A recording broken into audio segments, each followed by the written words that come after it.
నమస్కారం, నా పేరు రాంబాబు. మీరు చూస్తున్నారు 3R న్యూస్. ఏపీడబ్ల్యూజేఎఫ్ యూనియన్ రాష్ట్ర వ్యాప్తంగా అన్ని మండల కేంద్రాల్లోని రెవెన్యూ కార్యాలయాల్లో జర్నలిస్టుల సమస్యపై వినతి పత్రాన్ని అందివ్వాలనే పిలుపు మేరకు మైలవరం నియోజకవర్గంలోని ఇబ్రహీంపట్నం, జీకొండూరు మండలాల్లో కూడా యూనియన్ సభ్యులు పలు డిమాండ్లతో కూడిన వినతి పత్రాలను స్థానిక ఎంఆర్ఓ కార్యాలయాన్ని అందించారు. ఆ వివరాలు మేము ముందు ఉంచే ప్రయత్నం.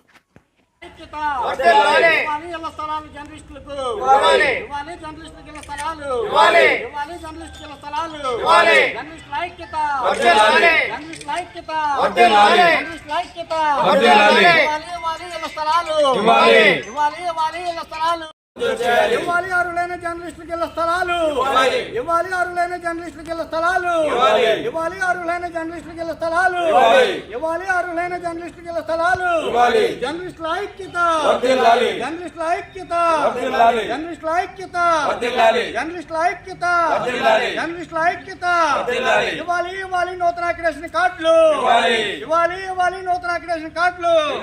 మంజూరు చేయాలి ఇళ్ల స్థలాలు, మంజూరు చేయాలి ఇళ్ల స్థలాలు, మంజూరు చేయాలి ఇళ్ల స్థలాలు. జర్నలిస్టుల ఐక్యత, జర్నలిస్టుల ఐక్యత, జర్నలిస్టుల ఐక్యత. అందరికీ నమస్కారం అండి. ఈరోజు ఏపీడబ్ల్యూజేఎఫ్ ఆధ్వర్యంలో రాష్ట్ర వ్యాప్తంగా ఉన్నటువంటి జర్నలిస్టుల సమస్యలపై, కొన్ని డిమాండ్స్పై అన్ని మండల కేంద్రాల్లో, జిల్లా కేంద్రాల్లో జర్నలిస్టుల సమస్యలను పరిష్కరించాలంటూ ఏపీడబ్ల్యూజేఎఫ్ ఆధ్వర్యంలో వినతి పత్రాలు అయితే ఇవ్వడం జరుగుతుంది. ఈ వినతి పత్రాల్లో, ఈ డిమాండ్ పత్రంలో కొన్ని ప్రధాన అంశాలు అయితే ఉన్నాయి. ముఖ్యంగా జర్నలిస్టులు ఎప్పటి నుంచి ఎదుర్కొంటున్నటువంటి కొన్ని దీర్ఘకాలిక సమస్యల్లో భాగమైన ఇళ్ల స్థలాల సమస్య. ఇది ఎప్పటి నుంచో పరిష్కారం కానటువంటి సమస్య, దీర్ఘకాలికంగా అలాగా వెళుతూనే ఉంది, కొనసాగుతూనే ఉన్నది. అయితే గత ప్రభుత్వం 3 సెంట్ల చొప్పున కేటాయిస్తామని చెప్పేసి ఎన్నికల కోడ్ రావడంతో అది నెరవేరలేదు. తర్వాత తెలుగుదేశం పార్టీ కూడా మేము అధికారంలోకి వస్తే ఆ సమస్య పరిష్కరిస్తామని చెప్పారు. మరి ఏడాది కాలం గడుస్తున్నా కానీ ఇంకా దానిపై దృష్టి పెట్టలేదు. ఇలా ప్రతి రాజకీయ పార్టీ అధికారంలోకి రావడానికి మేనిఫెస్టోలో కేవలం ఇళ్ల స్థలాల సమస్యను పరిష్కరిస్తాము జర్నలిస్టులకు అని చెప్పడమే తప్ప చేసిందైతే ఎక్కడా కూడా కనిపించట్లేదు. ఈ డిమాండ్ను ఖచ్చితంగా నెరవేర్చాలి. అదేవిధంగా జర్నలిస్టుల ఆరోగ్య బీమాకు సంబంధించి, అదేవిధంగా భద్రత, ముఖ్యంగా జర్నలిస్టులు ఏదైనా వార్త రాయాలనుకున్నప్పుడు, యాంటీ వార్త రాసినప్పుడు వారిపై భౌతికంగా దాడులకు అనేది రాజకీయ నాయకులు దిగటం గతంలో ఇప్పుడు కూడా పరిపాటిగా మారిపోయింది.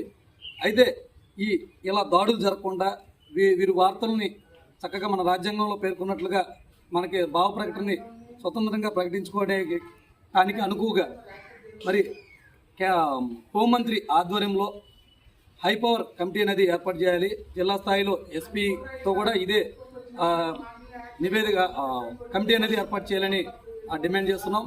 అదేవిధంగా ఇంకా చాలా సమస్యలు అయితే ప్రధానంగా ఉన్నాయి. అక్రిడేషన్లో ఇప్పటికీ గత ప్రభుత్వం కూడా వాయిదాల మీద వాయిదాలు వేసుకొచ్చింది, ఎప్పుడు లేని విధంగా. మరి కూటమి ప్రభుత్వం అధికారంలోకి వచ్చిన తర్వాత ఆ సమస్యని చెక్ పెడతామని చెప్పింది. మళ్ళీ కూడా ఈ కూటమి ప్రభుత్వం 2 సార్లు వాయిదా వేసింది. సో ఇలాంటి సమస్యలన్నీ చాలా ఉన్నాయి. మనం కంచిచర్లో చూసుకోవచ్చు. వార్త రాశారని ఒక విలేకరుపై దాడి చేసి ఎస్టీ కేసులు అయితే నమోదు చేయడం జరిగింది.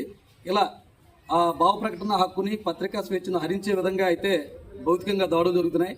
ఇలాంటివేవి రిపీట్ అవ్వకుండా చర్యలు తీసుకోవాలంటూ ఏపీడబ్ల్యూజేఎఫ్ మా పై నాయకుల పిలుపు మేరకు అయితే మరి డిమాండ్స్ పత్రాన్ని అయితే ఈరోజు అన్ని కార్యాలయాలు అందజేయడం జరుగుతుంది.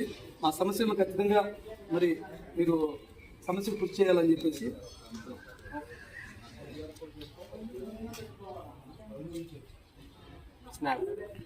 ఒక ఫోటో కూడా చేయమ్మా.